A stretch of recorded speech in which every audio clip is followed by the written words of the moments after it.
This podcast is brought to you by the School of Advanced Study, University of London.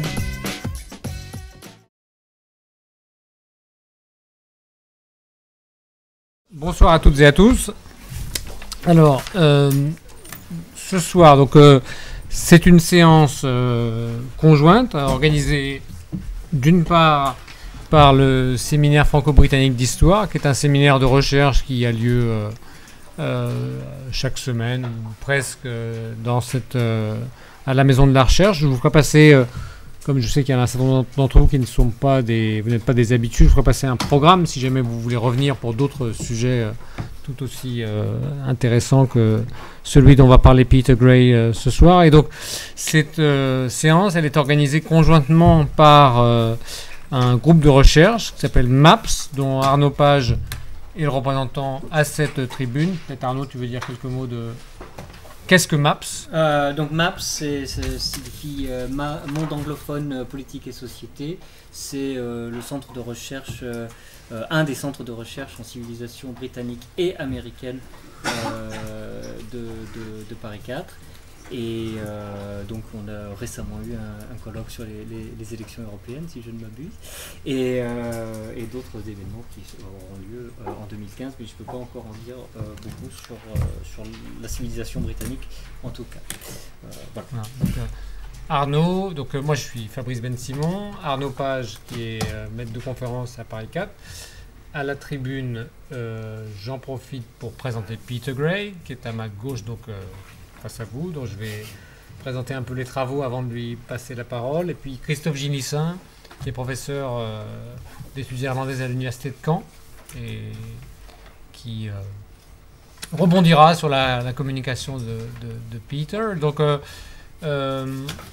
la séance va se dérouler de la façon suivante. D'abord, on va écouter Peter Gray pendant une cinquantaine de minutes. Ensuite, Christophe va intervenir à sa suite, et puis ensuite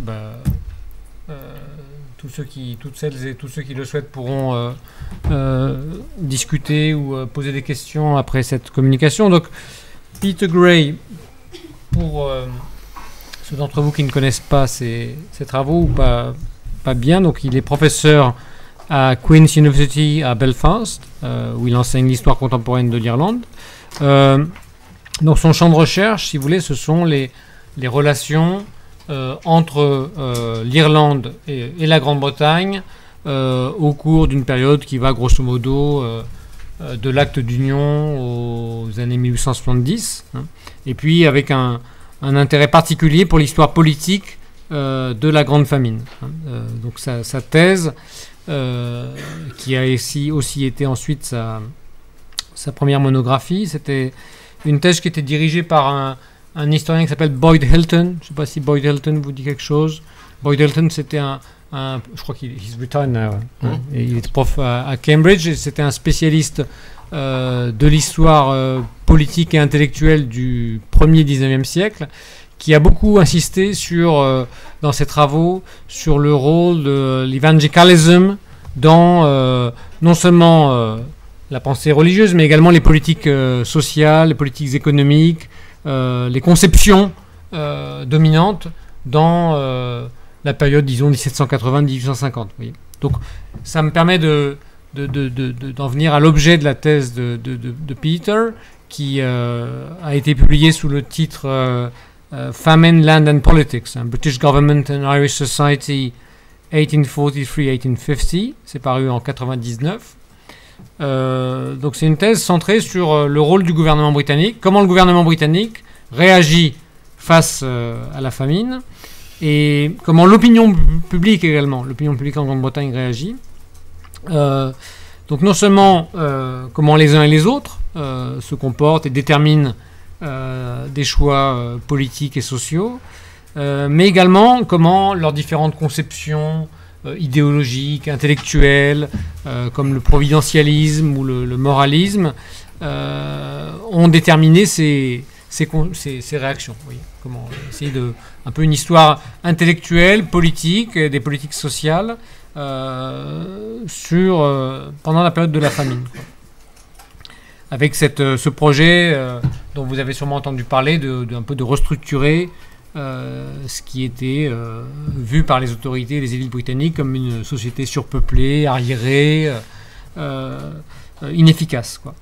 Alors depuis, il a prolongé ses travaux. En particulier, il est l'auteur d'une deuxième monographie consacrée à la Poor Law irlandaise, The Irish Poor Law.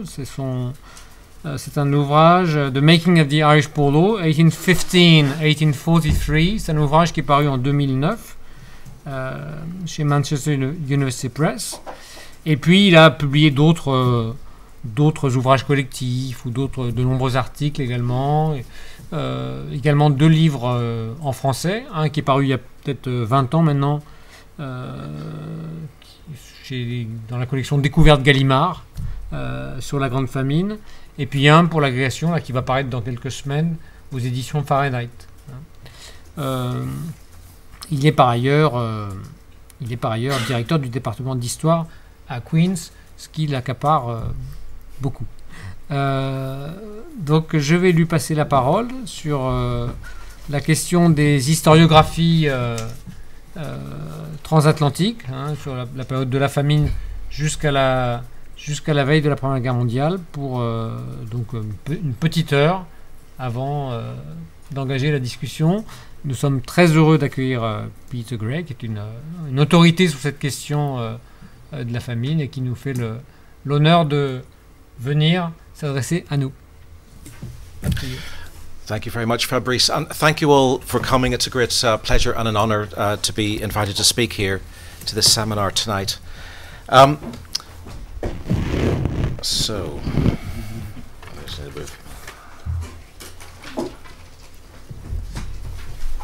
how do I move this on?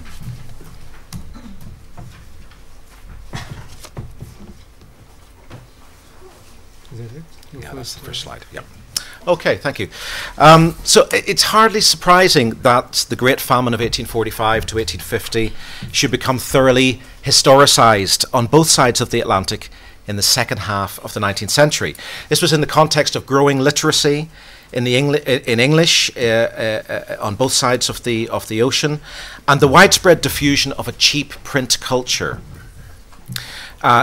In this context, narratives of the recent catastrophe were widely consumed, especially by those whose lives or whose parents' lives had been affected by the traumatic upheavals of the later 1840s and who sought interpretive meaning for it. And these narratives about the famine took many forms: political tracts, printed speeches, memoirs, a rash of popular fiction and poetry. But what I'm going to focus on this evening is the growing prestige of history as an authoritative genre for the interpretation of past events in the second half of the 19th century, and the extent to which the growing prominence of historians, some of these self-defined, others holding prestigious professional positions, as public intellectuals, came to comment on the current events and on the recent events of the Great Famine. So this lecture will focus on the self-consciously historical constructions of the famine in the decades preceding the First World War. Aware that these occurred in the context of a frenzy of politicized instrumentalisation of the crisis and the salience of recalled memory on the part of many of the writers who had been either observers or participants in the events that they depicted. And the paper gives particular emphasis to the transatlantic nature of the historical formation of the famine, not just because of the immense importance of Irish America as a site of famine memorialisation, but also because of the role played by Anglo-America as the focus for much of the public contestation of meaning articulated by British and Irish liberal as well as Irish nationalist writers. So the writing of the history about the Great Famine is not just for the Irish abroad, for the Irish at home and abroad, it's also to influence and to shape how others, particularly Anglo-Americans, interpret this contested piece of recent history. Now, self-consciously historical writing on the famine began even before the catastrophe had ended. Charles Edward Trevelyan, who you can see up here on the screen, I'm sure, as many of you know, was the Assistant Secretary to the Treasury, the senior civil servant in charge of finance in Whitehall during the Great Famine. The shaper of much of British famine policy. Even before the famine ended, Trevelyan produced a semi-official interpretation, The Irish Crisis, published in early 1848. And in the preface to this book, The Irish Crisis, he asserted that it was desirable, quote, thus early to review with the temper of a future generation the history of the Great Irish Famine of 1847. So Trevelyan's narrative was suffused with an ideological analysis of the events, of the state's response, and of the anticipated social outcomes of the crisis. And it amounted to an apologia for his own role in famine administration and for that of the government that he served. But it was also very clearly an early intervention attempting to shape subsequent historical accounts by combining narrative with authoritative official statistics.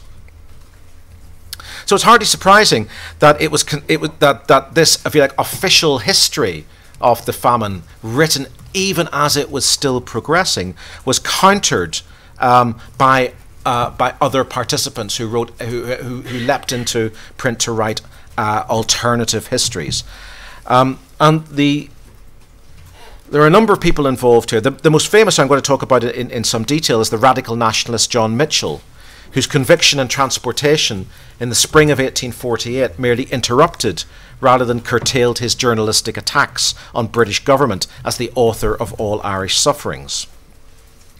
Founding the newspaper the Citizen soon after his arrival in New York in 1853, where he'd escaped from imprisonment in Van Diemen's Land in Tasmania, made his way to the United States in 1853, immediately establishes this newspaper, the Citizen, where he takes up the pen and continues his attacks on the government as the author of Irish distress and Irish suffering. Mitchell rapidly established himself as a prominent, if never uncontroversial voice.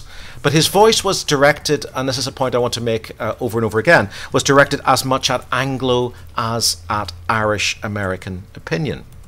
Indeed, Mitchell's relationship with other Irish leaders in the United States was strained, not least by his decision to support the South and the Confederacy in the Civil War. And his political as opposed to his cultural impact was limited as a consequence of, if you like, backing the wrong side in the Civil War. Now, Trevelyan's and Mitchell's exchanges initiated the formative period in the historicization of the famine, between the event itself and the end of the century. Irish nationalist commentary on the famine in the later 19th century has attracted quite a bit of critical attention from a number of modern writers, most usefully by the American historian James S. Donnelly. Donnelly succinctly summarized the leading elements of the nationalist historical tradition that had emerged by 1900. In his view, the nationalist tradition stressed the role of food exports, landlord clearances, and British malevolence.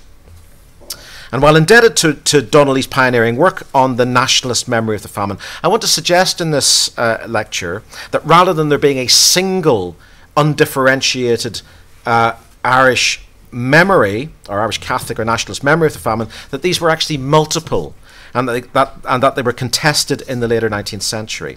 And that even within the wider Irish nationalist tradition, distinct and nuanced positions are discernible, themselves arising in part from different stances adopted in the later 1840s, in reaction to the constitutional and social crises that followed. I also want to draw some attention more specifically to what I think can be described as an Irish Catholic historical memory of the famine, which overlapped in many respects with the nationalist tradition, but which had its own emphases and interpretive preoccupations, and which was often at odds with the radical nationalist tradition, the Mitchellite tradition, in ways which I'll talk about in detail. Now, in addition to Irish nationalists and Catholics, Irish liberals, who were frequently Protestants but not exclusively Protestant, also struggled with the legacy and meaning of the famine, especially as confidence in their initially optimistic readings of the consequence of the Great Crisis collapsed from the 1860s. Conservative Irish Unionists might choose to ignore the famine or to attribute it in a reductionist manner to the social and political backwardness of a Catholic and Gaelic South and West, but Liberals could not afford to do this. For Liberals and later Liberal Unionists in both Ireland and Britain, making historical sense of the catastrophe, not least because of the leading place it came to hold in the contemporary nationalist challenge to the Union, both within Ireland and North America, led to them feeling obliged to offer a rebuttal. So while the contemporary history of the 1840s occupied only a marginal place in the concerns of the still very limited academic or professional historiography of Britain, Ireland and the United States in this period, the highly politicised and public controversies over Irish history between historians such as Froude, Lecky and Goldwin Smith and their public critics led to some discussion of the meaning of the 1840s famine in these circles as well. So this is the third thing I'll talk about. I'll talk about Irish nationalism, the Catholic tradition, I'll talk about Irish liberals, and then I'll talk about the formation of a British historical memory of the Great Famine through the public statements of these professional or semi-professional historians. So to a limited extent, what we might call a famine memory was also created within the British historiographical tradition in these years, albeit without quite the same degree of emotional engagement evident in the Irish discourses. But why did this take place at all? And I'll argue that it took place largely because British historians are concerned about the attitudes of the United States, particularly Anglo-America, and the danger to Britain posed by the swaying of Anglo-American opinion by Irish nationalism. In the decades following 1850, the boundaries between political and social commentary and the writing of contemporary history in and about Ireland were highly porous. Many of the controversial issues associated with the famine, most prominently British governance in Ireland, landlordism and land reform, mass emigration, and the tension between revolutionary and constitutional nationalisms and confessional relationships, remained live political concerns, animated by the series of political crises that dominated the landscape up until 1914. Although alarm over Irish food security tended to diminish from the 1880s after near-famine scares in the early 1860s and the late 1870s, the personal memory of the famine catastrophe remained a real phenomenon for the generation that had witnessed and survived the disaster, and imposing a politically useful meaning upon it and communicating this to Irish society and its diasporic extension was a priority for many publicly active individuals in the Irish intelligentsia. Consequently, it's hardly surprising that early accounts of the famine should have been highly instrumentalised and oriented towards enhancing a sense of national self-awareness through narrating the shared sufferings of the Irish people at home and overseas, and identifying the perpetrators of that suffering as a hostile or at best culpably indifferent British government, along with what was represented as a fundamentally alien and oppressive Anglo-Irish landlord class. Elements of the famine experience that could not easily be assimilated into this instrumentalising calculus of guilt and reparation tended to be marginalised or suppressed, perhaps especially in Irish America, which was physically removed from the specificities of place in which these alternative narratives were usually located, particularly through the medium of folklore. Okay, so I'm going to talk a bit about the development of the mainstream nationalist interpretation. There's a strong continuity between the nationalist newspaper coverage and political commentary in pamphlets and memoirs in the 1840s and 50s, and the first ostensibly historical accounts of the famine appearing in the early 1860s. And it's no surprise that the pioneers in this process were the political activists associated with the Young Ireland group of the 1840s, who were now mostly exiled to North America. From its coalescence around the Nation newspaper in 1842, this circle of Young Ireland public intellectuals had placed particular emphasis on the role of popular patriotic history as a mode of educating and mobilising the Irish people into national self-consciousness. And the histories of the Cheap Library of Ireland series that they published in the 1840s, disseminated in Ireland through the repeal reading rooms, had been a means to this end. So popular history is a means to raising historical national self-consciousness. Dispersed as a consequence of the failure of the 1848 Rising in Ireland, a number of young Ireland survivors, including this man, Thomas D'Arcy McGee, turned to contemporary history in exile. So they were writing history before the Rising, before the famine. They returned to writing history afterwards. Thomas D'Arcy McGee ended up first arrived in New York in the aftermath of the 1848 Rising, and produced very rapidly a propagandistic history of the Irish settlers in North America. This was the first book to be written about the Irish in America as a topic for historical investigation. It included a very short 7-page chapter on the famine, which pointed to British responsibility and to the theme of famine in the midst of plenty.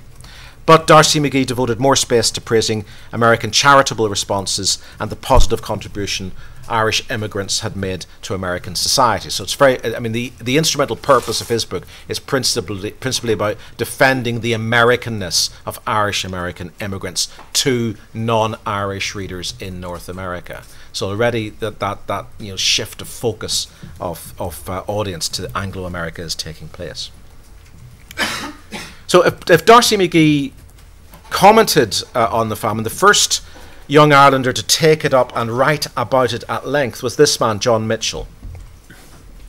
So Mitchell produced the archetypal radical nationalist account of the famine, initially in the form of a set of serialized letters in his newspaper, his second newspaper in North America, the Southern Citizen, published in Knoxville, Tennessee in 1858 to 59. And these letters were addressed not to Irish Americans, but to an American congressman, to Alexander H. Stevens of Georgia, who later goes on to be the vice president of the Confederacy. So a really senior figure in Southern Anglo-American politics. So these letters are first published in the newspaper in 1858 and 59. They then appear in book form in 1860 as The Last Conquest of Ireland, Perhaps. This is a book very widely circulated on both sides of the Atlantic. The initial New York edition appears in 1860, a Glasgow edition, and in 1861 a Dublin edition a few years later. But the book retained the character of the original letters published in the newspaper. So it's very much a political tract directed principally at an Anglo-American audience to explain why the Irish are so angry.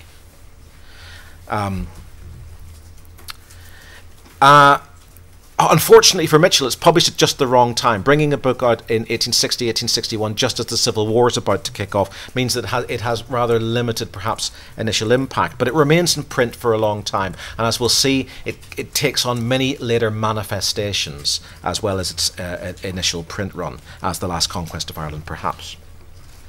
Now, after the Civil War had finished, and though the fallout had taken place, Mitchell had lost 3 of his sons in the Civil War, spent a brief time in imprisonment in the North. He kind of rebuilds his political career from 1865, loosely aligned with the new Fenian organisation, the Fenian Brotherhood. And Mitchell now turns explicitly to writing history, as D'Arcy McGee had previously. In 1868, he publishes A History of Ireland from the Treaty of Limerick to the present time.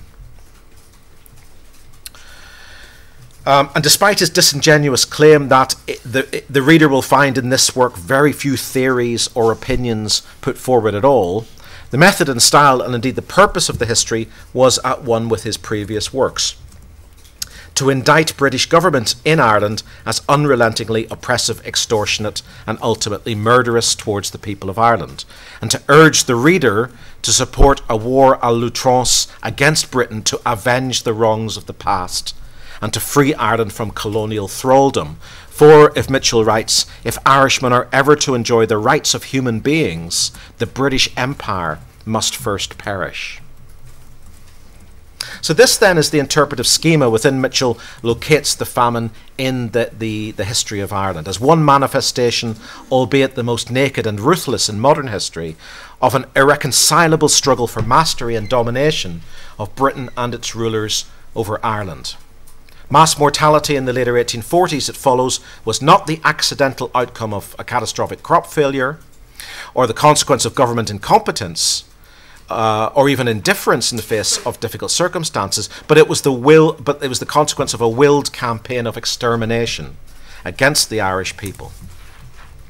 In the 3 chapters that Mitchell devotes in the history to the famine, he constantly reiterates this genocidal charge, deploying quotations drawn from sources in the public domain in a relentlessly reductionist way to drive home the political lesson.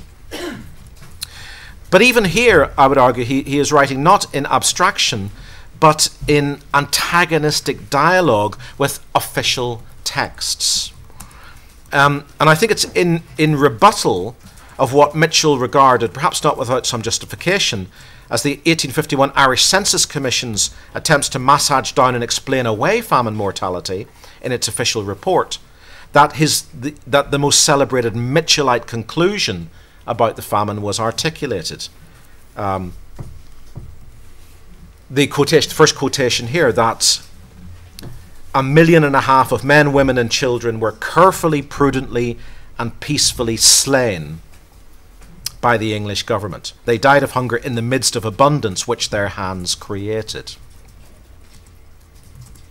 There can be little doubt of the emotional sincerity of Mitchell's repeated accusation, but at the same time his narrative is remarkably abstract, allowing little or no description of individually or locally specified suffering to impede his charge of government culpability. I feel like it's very much a top-down history, very much focused on high policy and how high policy is manifest through into the localities. And in this way, in some ways, it paradoxically mirrors Charles Trevelyan's apologetic, The Irish Crisis. Well, not every subsequent nationalist historian of the famine took on this explicitly genocidal charge, at least in its entirety. Mitchell's famine texts, the first extensive narratives to appear in print as history, established a number of central tropes in the nationalist interpretation. Firstly, that the famine was essentially artificial. That is, it was a famine that desolated a rich and fertile island that produced every year abundance and superabundance to sustain all her people and many more. It was not the potato blight that caused the famine, but the forced export of that superabundance of other foodstuffs. Secondly, that the famine was explicitly not an act of providence in either the literal or metaphorical sense, and that British, and indeed specifically Charles Trevelyan's, attempts to depict it as providential were blasphemous. So it's in this context that the oft-repeated Mitchellite dictum that the Almighty indeed sent the potato blight, but the English created the famine, was enunciated. And thirdly, the depopulation of the country was maliciously promoted by the state through false measures of relief and the deliberate impediment of overseas charity. It followed that armed resistance against this criminal conspiracy was not only justified but morally requisite. So Mitchell's argument for famine in the midst of plenty drew on rhetorical positions dating back to the 1840s and on the genuine moral outrage sparked by the continuing, albeit much reduced, food exports of the famine years. Although the wider case for artificiality, in the view of modern economic historians, lacked much in the way of statistical substance, it became and indeed remains an article of faith in the nationalist historical tradition. The instrumental imperative for this claim was, however, fundamental, or as Donnelly suggests, doctrinaire. For nationalists of whatever hue, the famine was not only a profound indictment of the failure of the Union, of the Anglo-Irish Union, it was also a direct consequence of the absence of Irish self-government. For an autonomous Irish administration would not only have had the will, but through retaining Irish taxes and food resources at home, the means to have prevented mass mortality. And in his history, Mitchell explicitly blames Daniel O'Connell for having failed to seize up the last opportunity to have prevented the Great Famine by bringing about Irish self-government in the early 1840s. Mitchell argues that if O'Connell had had the moral courage to have seized the moment to have raised the people against the state following the banning of the mass monster meeting at Clontarf in 1843, the last of the great O'Connellite democratic mass meetings that the government banned and O'Connell backed away from confronting the state at. Mitchell argues that if O'Connell had the courage to have confronted the state after Clontarf, and met the state with armed resistance, it may have saved Ireland the slaughter by famine of 100 times as many. Several thousands may have died, but it would have saved Ireland the slaughter by famine of 100 times as many shortly afterwards. Now, the powerful legacy of Mitchell's interpretation could be traced in subsequent Irish-American histories addressing the famine. I'm not going to go through many of these. There are many, many Irish-American histories produced in the wake of Mitchell's history of 1868. I've just taken one example here. That's for the Irish-born Fenian newspaperman D.P. Cunningham, very fine moustache represented here, who composed a history of the land question in the early 1880s. It was axiomatic that all this happened, starvation, in Christian Ireland under the fostering rule of England, and this at a time too when the warehouses and granaries of England were groaning with corn and provisions, and while the landlords of Ireland were daily shipping corn and fat stock to England. In fact, the ships of England laden with corn and cattle to the gunwales were sailing out of the ports of Ireland, while the ships of the world were sailing in with corn and provisions for the relief of the starving. Ireland then, according to Cunningham, was simply the victim of English misrule.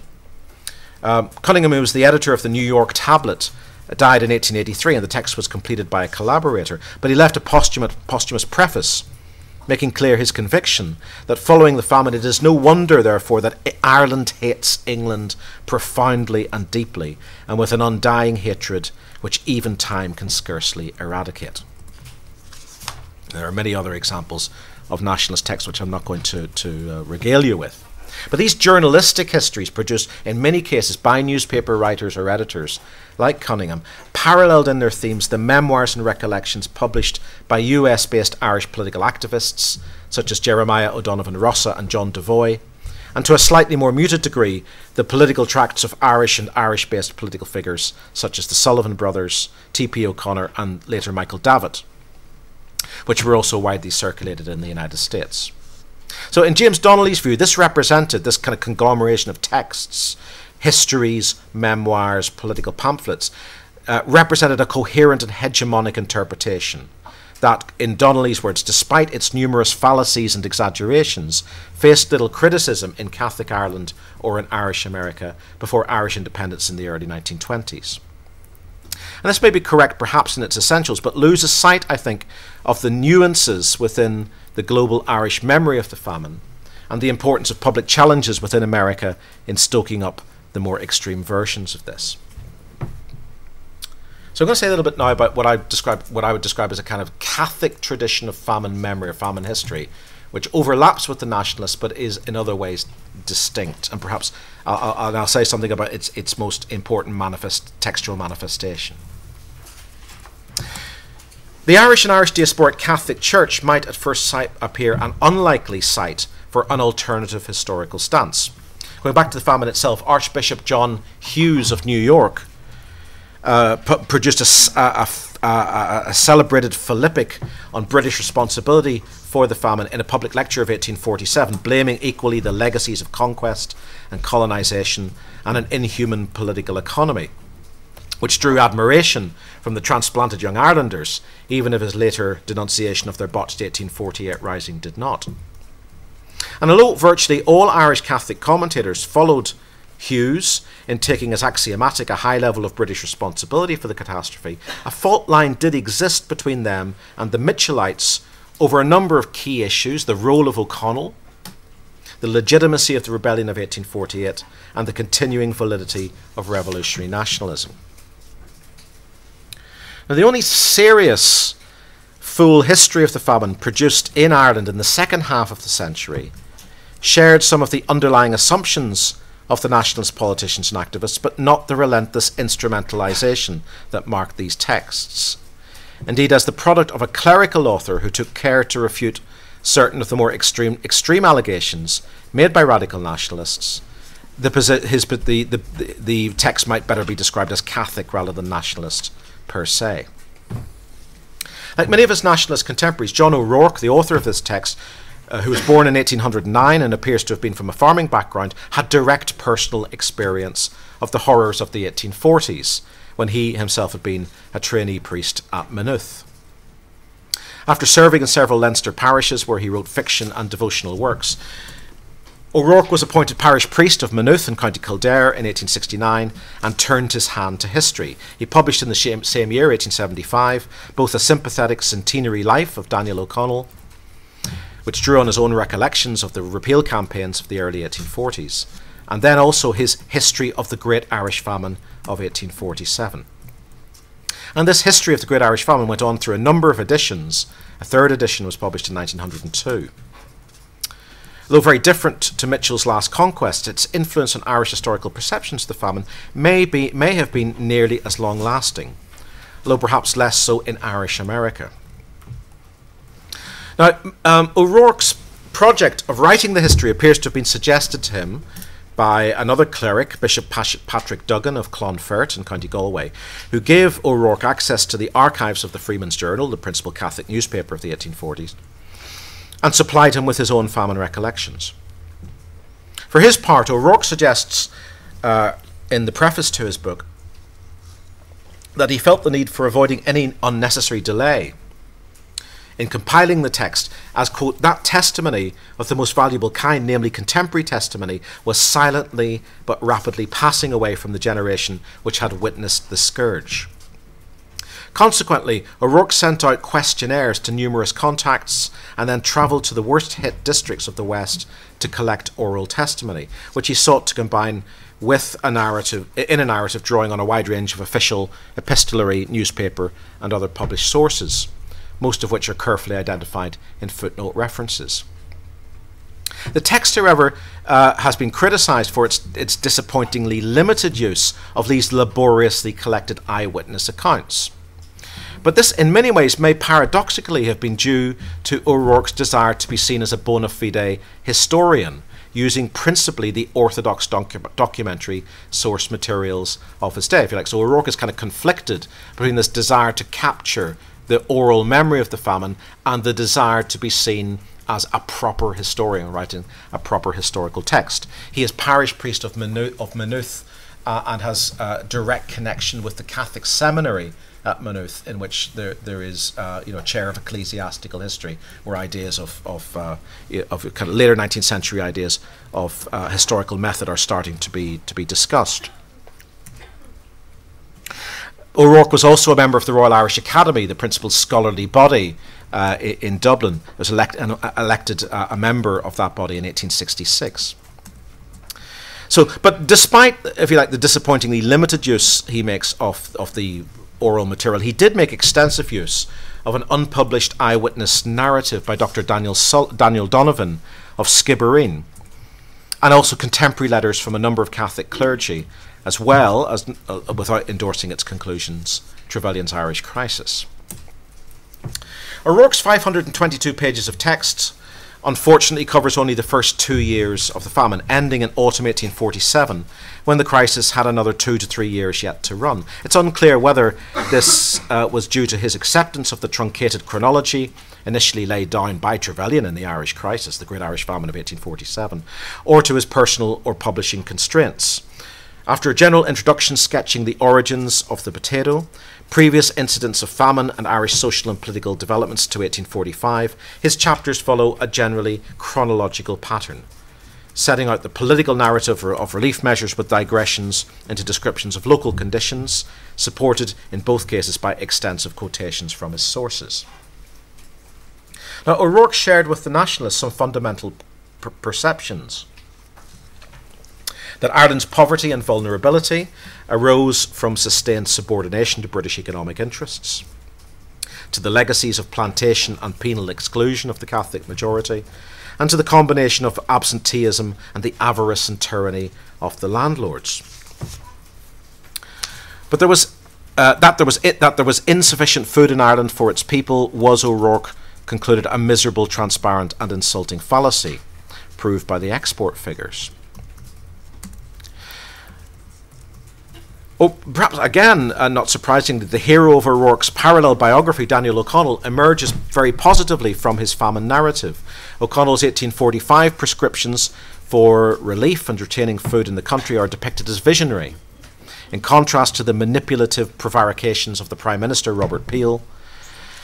And the Liberators' ultimately fateful return to working in alliance with the British Whig Party in 1846 is rationalised by O'Rourke. The Young Irelanders are excoriated for sowing dissension when Ireland needed unified leadership, and for being distracted by dreams of physical force into what O'Rourke described as the ridiculous failure of 1848. Like a number of other Catholic priests during the famine who identified landlordism more than the British government as the principal curse of Ireland, O'Rourke was reluctant to completely denounce the government of Lord John Russell, the Whig government formed in 1846. He wrote, "The government acted well in making the landlords understand and feel their responsibilities in such a terrible crisis, but they should not have stopped there." Russell is even given some credit for recognising that relief through reclamation of waste lands in Ireland would have been the best mode of relief, but then criticised for his weakness in failing to see this through and in falling prey to the doctrines of political economy. In a remarkable acknowledgement, O'Rourke notes that the unprecedented challenges facing the government. Great allowances must be made for its shortcomings, he writes, even if events proved Russell and his colleagues painfully unequal to the situation, not least in their reluctance to interfere in the food trade and by failing to make the landlords fully meet their duties to employ the people and curb their eagerness to evict. So we're not getting a genocidal interpretation here. We're getting more of an interpretation of government failure, weakness, and incompetence. Not allowing himself to be distracted by the chimera of what was later labelled genocide or the demonisation of individual administrators, O'Rourke, I think, got to the nub of one of the central and fatal flaws of Whig famine policy. The, in his words, confounding of two things that should have been kept most jealously distinct. One, what was best for the famine crisis itself, and two, what was best for the permanent improvement of the country. The confounding of these two questions led to conclusions of the most unwarranted and deceptive kind. So if O'Rourke was anxious that his account should be seen as objective, as evidenced by extensive footnoting of official and newspaper sources, it was also in places deeply affective, especially in the sections written from a personal perspective.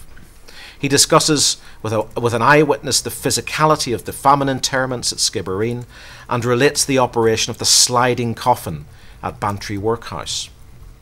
Reflection on these horrors, which may well have evoked traumatic personal memories, which, however, as a historian he refrained from recording in depth in his history, nevertheless provoked a deeply felt commentary. O'Rourke concluded his account of his visit to Skibbereen with several statements of spiritual reflection which would inspire later generations of Catholic commentators, while arousing no doubt the ire of anti-clerical radicals for their apparent resignation.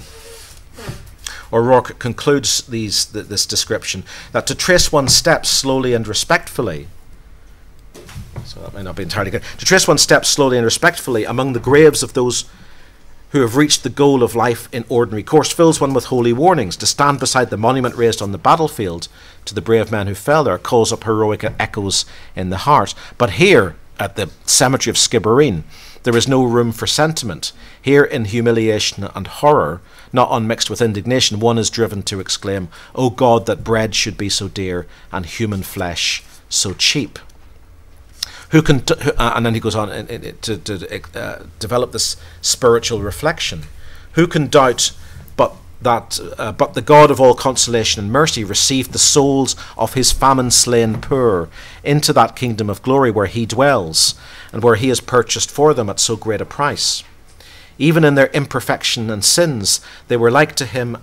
They were like to him in many ways. They were poor, they were despised, they had not whereon to lay their head, they were long-suffering too in the deepest pangs which they had suffered from hunger and burning thirst, the last and most terrible effect of hunger.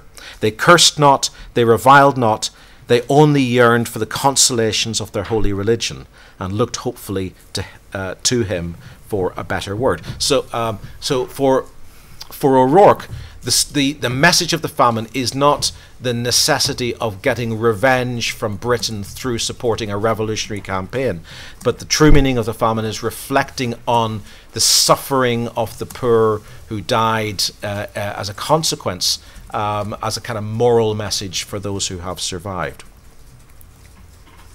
The abrupt termination of O'Rourke's book suggests an uncompleted text, but it's not perhaps not surprising also that his text, the last chapter of his book, should end on the topic of charity, praising those, English as well as Irish and American, who contributed generously, while censoring those, including most landlords, who, he relates, either withheld assistance or offered charity with sectarian objects in view. Ultimately then, for all its attempts to assess policy making in context, and to capture the human experience of famine suffering, O'Rourke fell back on a moralistic allocation of praise and censure. So I'm going to say something briefly about Irish liberal responses to the famine. So Irish liberals, as I say, predominantly a Protestant group, but not exclusively so, with a number of middle class and upper Catholics also self-identifying as liberals. Irish liberals were less quick to turn to historical narratives of the famine than their nationalist counterparts. Most of the Irish liberal commentary on the famine in the 1840s, 1850s and through into the 1860s takes the form of political economy, often through the debates and published records of organisations like the Dublin Statistical Society. And it's overwhelmingly optimistic. For Irish liberals, the famine has been appalling, but it has been a necessary breaking of the feudal chains that condemned the mass of the population to vulnerability and the threat of starvation. So for most Irish liberals, the famine is, at least initially, regarded as a breakthrough moment into modernity. Very different from the nationalist interpretation. But this liberal optimism starts to be questioned in the 1860s. A sharp economic downturn in the early 1860s with the return of potato blight doesn't lead to famine conditions, but it does lead to a famine scare and a major spike in emigration. And this the shock that this crisis posed happens at the same time as the upsurge in Fenianism, in the revival of popular radical nationalism in Ireland, but also across the Atlantic in Irish America and in Australia and in Irish Britain as well. So the shock that this crisis posed to the narrative of progress, a providential progress for many Irish liberals, alongside the growing alarm posed by the rise of Fenianism, obliged a reconsideration and something of a parting in the ways within Irish liberal thought. In the wake of the 1860 shock, the optimism of the previous decade fades to be replaced by a Malthusian emphasis on the importance of the famine relieving demographic pressure through initiating mass emigration, and as a kind of subtext to that, also through mass death. So there's very little Malthusianism around in Irish liberal writing in the 1850s, a lot of it from the 1860s. If liberals responded to the legacy of the famine principally through social and economic commentary, the one historian of European standing who emerged from the ranks of the Irish liberals in this period, William Edward Hartpole Lecky, who's here, did touch on the subject as history. So in a sense, Irish liberalism finds its historian of, amongst other things, the famine in Lecky.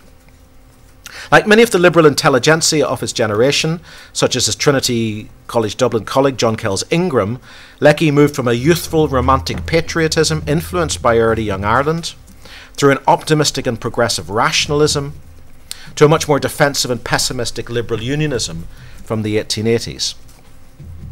Now he wrote nothing at length on the famine, unlike Mitchell or O'Rourke. He didn't write a book on the Irish famine. But as an Irishman who had lived through the catastrophe as a child, he was born in 1838 to a Protestant family in County Carlow, and as someone who was deeply committed to historical veracity, he could not entirely refrain from addressing it.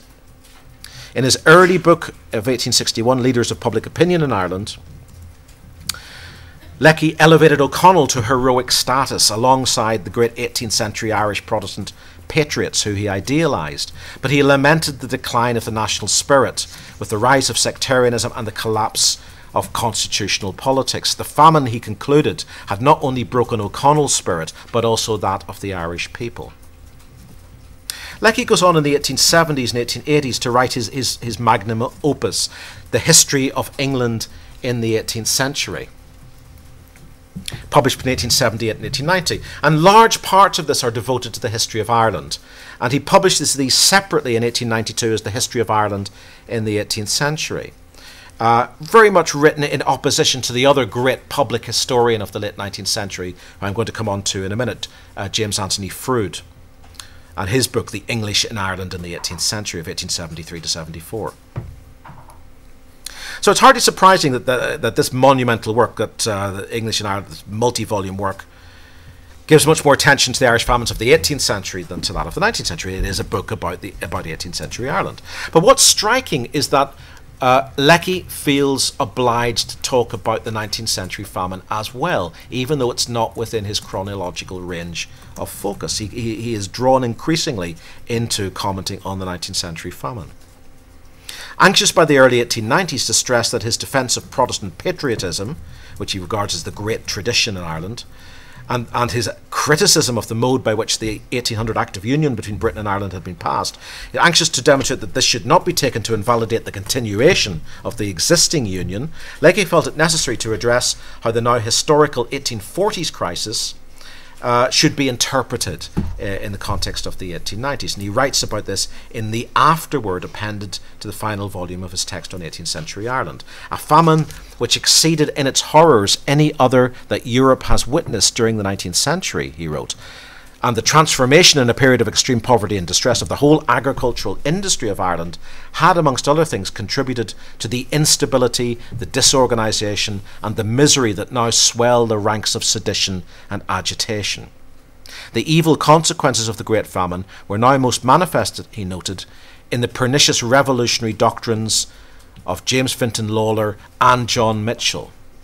And Lecky privately expressed alarm in 1889 that Mitchell's Irish history has had more effect on the popular mind than any other work. It is circulated everywhere at a low price, and it is to be found in most farmhouses and cottages. So this great, if you like, sort of European historian finds himself drawn into dialogue, into a dialogue of rebuttal with the popular historian John Mitchell. The challenge to the Union thus posed by the history, the popular history of the famine, clearly called for some historical response. So Lecky expands on this in an 1891 article written for the journal The North American Review, targeted at an American audience, potentially more susceptible to Irish nationalist persuasion, in which he came close to a post hoc Malthusian rationalisation for the Great Famine that sought to remove it from the arsenal of agrarian and nationalist grievance. And Lecky writes in this 1891 article, the hardships which have been endured by Irish tenants have, in the enormous majority of cases, not been due to the oppression of any class of individuals in Ireland, not to the landlords, but to the irresistible pressure of economic causes, to a great famine falling on an immensely excessive population, and to the conversion of arable land into pasture, which under conditions of Irish soil and climate was absolutely inevitable as soon as England opened her ports to foreign corn and American corn came into the market. So it's the massive population of Ireland that leads to the crisis, and the clearances associated with the famine are the inevitable consequence of the shift in economic realities in the 19th century. Now, Lecky was not alone in his rejection of state or landed responsibility for the mortality of the 1840s. Writing at greater length on the subject in his book Ireland 1798 to 1898, his fellow liberal Irish Protestant liberal unionist and amateur historian O'Connor Morris now concluded that history's verdict on government was that they were right on relying mainly on the action of commerce and of private enterprise in bringing the necessaries of life to the Irish poor. Those who condemn them for this only expose their ignorance. The government manfully resolved to save Ireland from the fell grasp of famine, and in this gigantic task they, on the whole, succeeded. Thousands perished, but millions were saved. So for this liberal unionist Irish commentator O'Connor Morris, the famine is a great success story for British government, not a story of genocide and extermination. Now, moving on to the last section then, which isn't so long, on the British view. The British historical writing on contemporary Ireland was marked by historical controversialism, manifest in the writings of two figures in particular, James Anthony Froude and Goldwin Smith. The modern Irish historian Ciarán Brady has recently made a very long book on Froude and Ireland, has made a persuasive case for the intellectual complexity of what many of his contemporaries regarded as Froude's deeply prejudiced, often offensive, and sometimes inconsistent writings on Ireland. He certainly is a deeply complex individual. And it's certainly true that like his great adversary, Lecky, the Great Famine played a significant role in his thinking about the Irish, in Froude's thinking about the Irish past, even if he also wrote relatively little about it directly. Now, Froude knew Ireland well. He's an Englishman, but he knew Ireland well, and he spent most of the summer of 1848 on Lord Kenmare's estate at Killarney, in the southwest of Ireland, which he devoted both to writing and to collecting information about local Irish conditions and traditions. In a letter to a friend written at the time, he noted the genuine hatred of the Irish landlords everywhere and expressed sympathy for peasant resistance to eviction and an understanding of the causes of political disloyalty. Hearing, quote, horrid stories in detail of the famine from his local informants, he was thankful that these were, interesting turn of phrase, these were becoming historical now. Froude writes in the autumn of 1848 to his friend, these are now becoming historical. And that certain specifics tended to be omitted from the stories, for if it were not so, we should all go mad and shoot ourselves, such as the kind of traumatic nature of the famine stories that are circulating. Now, returning to this difficult subject 20 years later in his journal articles, and in his American lecture tours of the 1860s and 1870s, Froude made no effort to obscure the terrible calamities experienced in the famine. He had seen some of these, at least in the later stages of the famine at first hand, and had certainly heard eyewitness evidence relating to it. Now, while at the same time, he identified what he saw as the unintended benefits for the survivors that the famine had brought about in the form of the sweeping away of the corrupt potato economy and a profound change in the character of the peasantry in favour of self-reliance and industry. So Froude is arguing it was horrific, but it has also brought benefits. So there's kind of some similar ground with the Irish liberals, but it's not identical.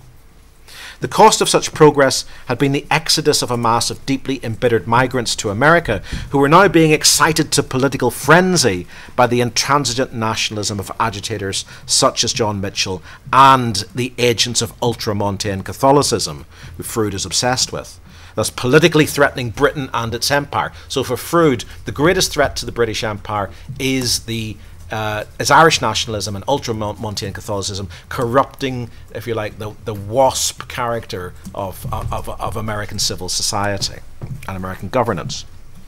Froude employed, these people are all interconnected, Froude employed O'Connor Morris, who I spoke about just a minute ago, as an Irish commentator for his journal, Fraser's Magazine, in the 1860s, and also as a de facto research assistant.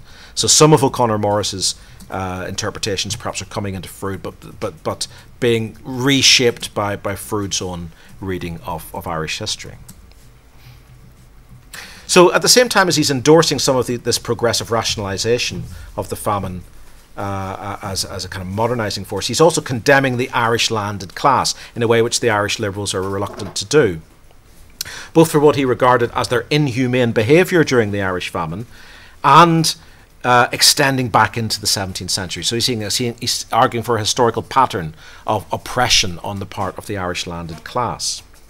This provoked angry refutations from spokesmen of the Irish landlords, such as the Knight of Kerry, as well as some grudging approval from Irish American critics who otherwise absolutely loathed Froude. It was, as Brady suggests, Froude's intense alarm over the global Romanist threat manifest in the Irish Catholic diaspora that spurred the anti-Catholic and anti-nationalist polemics of his book The English in Ireland. But equally striking to its apparently vituperative anti-Irishness, which spurred ripostes from Irish liberals such as Lecky and John Eliot Cairns, was a sustained critique of the record of what he saw as a corrupt and incompetent British British governance of Ireland over many centuries. A damning indictment that could be extended in part to the administrations of the 1840s. Comparing 19th century to previous migrations to America, in an 1879 article in the North American Review, which seems a lot of these people published, he observed that the famine sent the Catholic peasantry thither in 10 times larger numbers. They supposed they had to thank England for their banishment. So scandalously had Ireland been treated that the people not unnaturally set down whatever they suffered at England's door. So Froude may have shared with, to some limited extent, have shared with Mitchell a sense that Britain had some responsibility for the famine, but that's where it ends. Indeed, Froude's calumnies against the Irish nation provoked John Mitchell himself shortly before his death to speak publicly in refutation to Froude's New York lectures and to bring out a final edition of The Last Conquest of Ireland. This is the kind of the fourth version of that text in 1873. Mitchell's original text was now prefaced with an essay on the crusade of the period, which attacked mercilessly and without any sense of irony the self-anointed first living historian, Froude, and his crusading mission against Ireland. The relevance of the juxtaposition of Mitchell's famine narrative with his critique of Froude's claims about the rising of 1641 and its aftermath was assumed to be self-evident to his readers. It's all one part of one misinterpretation of Irish history. Convinced that of the global importance of the United States and the threat posed by Irish-American agitation within it to Protestant civilization, Froude aggressively brought his message across the Atlantic in a series of lecture tours in the 1870s, speaking to packed halls and having his address reprinted in the press. And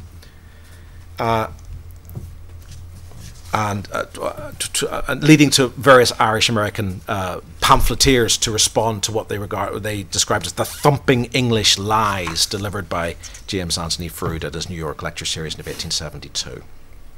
What I'm suggesting here is that Froude's position is actually a little bit more complex than those pamphlets would lead you to suggest. So Froude's acerbic Carlylean style and his intense anti-Catholicism, which provoked such frothing Irish-American outrage, were largely shared, and this is the last historian I'm going to talk about, by his contemporary Goldwin Smith, who had been Regius Professor of Modern History at Oxford 1858 to 68, a post that then Froude would go on to hold later. Goldwin Smith moved to the United States, where he became Professor of Constitutional History at Cornell University in 1868, and then later in the 1870s moved on to Toronto, also to hold an academic post. Goldwin Smith's writing about Ireland, although marred by poor historical method, frequent inconsistencies, and a tendency to indulge in racial stereotyping, were also perhaps more complex than it first appears. So he reached a position by the early 1900s that appears to reconcile liberal unionism with support of a form of limited and closely supervised self-government for Ireland. However, Smith's principal concern was to uphold the rationality and desirability of the Union. And in his historically inflected journal articles, and in his short book, The Irish History and the Irish Question of 1905, he set out to do precisely that. Tactically citing the historical narratives of some of the more moderate Home Rule writers, such as A.M. Sullivan and T.P. O'Connor, Smith claimed that it is fully admitted that England came heartily and generously to the aid of Ireland in the famine. The source of Ireland's sorrows, he insisted, lay in natural circumstance and historical accident, as much as in the crimes and follies of man. And famine had been the consequence of the island's population rising to double what the island could naturally bear. If Russell's administration had been in any way at fault, a better policy would have made little difference, for only a vast emigration could and did offer any real amelioration. Smith inserted emotive examples from T.P. O'Connor's The Parnell Movement to demonstrate his empathy for the famine's victims, rather like Froude, but ignored the latter's insistence on the artificiality of the famine and the genocidal consequences of clearances. But the key messages were that English humanity had been manifest, that government had finally recognised that land transfer, beginning with the 1849 Encumbered Estates Act, was the real mechanism for resolving the Irish question.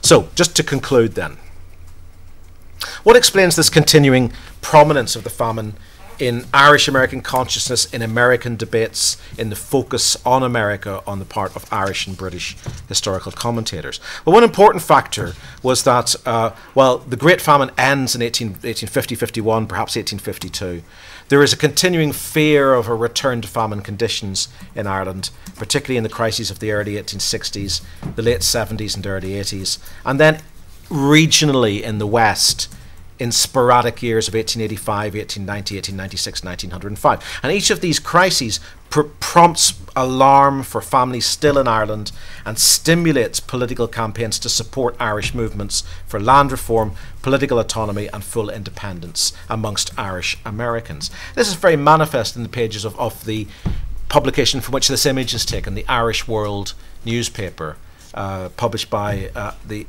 Irish immigrant Patrick Ford in New York, from the 1870s. Patrick Ford, Ford's Irish World is constantly looking for evidence that the Great Famine is about to happen again in Ireland, and to tell its readers that what they have survived and what they've remembered remains relevant to continuing Irish experience. So in 1890, he writes, "Denial of distress in Ireland is an old practice of the government authorities. They did it in 47 and 79. Their motives are obvious. First, famine in Ireland knocks the legs from under one of their arguments in support of British rule in Ireland, viz. That under British rule Ireland is prosperous. Second, famine throws on them certain duties they are unwilling to perform. British government in Ireland has never been disposed to save the people. Its sympathy and policies and practices have always been in the opposite direction." So Irish America, to a significantly greater degree than in Ireland itself, appeared to be highly susceptible to the Mitchellite narrative of the famine as genocide, and the famine as, if you like, repeating history. Noting the prevalence of such tropes in private letters as well as in public utterances in the 1870s and 1880s, and contrasting these with the providentialist and fatalist themes in the Irish folklore records, the Irish American historian Kirby Miller observes that the rhetoric of revenge for Skibbereen came to dominate Irish American discourse on the subject. Psychological pressures that arose as much from the negotiation of guilt and stresses in dealing with American society and its prejudices, as much as from remembered trauma in Ireland, where he concludes responsible for generating credibility for the interpretations of the former Young Irelanders and their followers. The Irish were drawn to those who, quote, offered an explanation for the crisis that obviated personal guilt, obscured intercommunal conflicts, and generalized the people's individual grievances into a powerful political and cultural weapon against the traditional antagonist. Now, whatever the original psychological and sociological environment for the Mitchellite interpretation, its powerful, if simplistic, interpretive binaries continue to have a strong hold on Irish American and to a significant extent also Irish imaginings of the famine over generations. Although sometimes historically challenged and subject to the diluting effects of both ethnic fade and the force of competing counter-narratives, particularly in Ireland in the 1990s, it continues to hold sway with many and to motivate groups of active agents in North America, for example in the mandating of the openly Mitchellite New Jersey high school famine curriculum in the mid-1990s, which is constantly pushing the high school student to come to the conclusion that Mitchell was right and Ireland suffered a genocide similar to the Holocaust or to the Middle Passage of slaves in the mid-19th century. However, polemical attempts to appropriate history of the event. Sorry, just one other thing. This is also true to some extent in Northern Ireland, where I come from as well. So in the mid-1990s, there was a rash of new mural painting in Republican areas of Belfast, a couple of examples of which I've put up here, which essentially articulate a Mitchellite interpretation of what the famine was. The famine was Britain's genocide by starvation, Ireland's Holocaust, again using that historical parallel. Over 1.5 million deaths, says this mural in the White Rock era. There was no famine. And again, this is a kind of Mitchellite theme, the artificiality of famine in another one in West Belfast. However, polemical attempts to appropriate the history of the event were by no means restricted to Irish nationalists. I suppose that's really what I'm arguing here. Indeed, in the context of the acutely contested constitutional and agrarian politics of Ireland between the 1860s and 1914, the historical meaning of the famine acquired contemporary political significance for all the competing parties. To the extent that the question of famine was equated with that of the Union, it became the subject of multiple distortions and simplifications, and led to the tendency to neglect or suppress those aspects of the crisis which were not directly usable in the controversy over state and landlord responsibility. Famine narratives were thus all too frequently moulded to fit the polemical purposes of their author and the political expectations of his, or in some cases her, readership.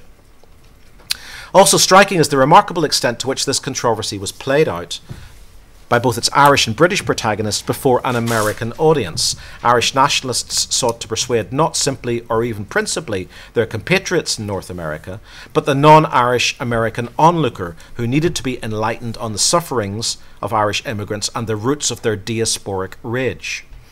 In direct response to this, Froude touring the US in the early 1870s, Goldwin Smith lecturing at Cornell, the Irish liberal unionists such as Lecky publishing in American journals were all seeking to wrest back the meaning of Irish history, including that of the famine, in the American mind from what they regarded as the deluded ravings of nationalist fanatics.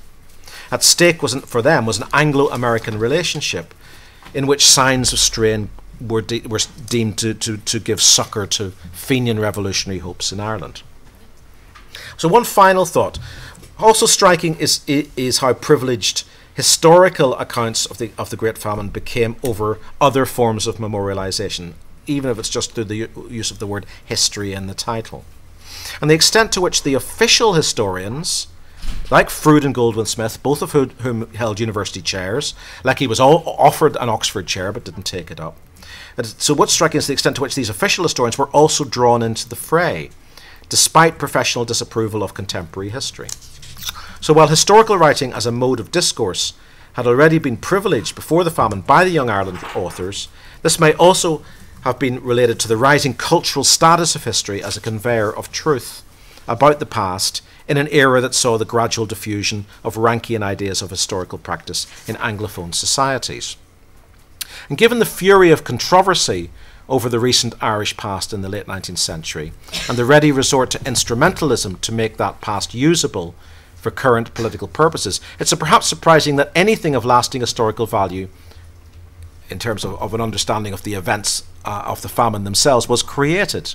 Yet despite all its acknowledged limitations as a text, I would argue that John O'Rourke's history of the Great Irish Famine of 1847 at least pointed the way towards a more substantive form of historical understanding, not least through its efforts, albeit halting, to utilise a broader range of source material, including oral testimony, and in its attempt to offer at least a measure of historical contextualisation. Okay, so thank you very much. Thank you.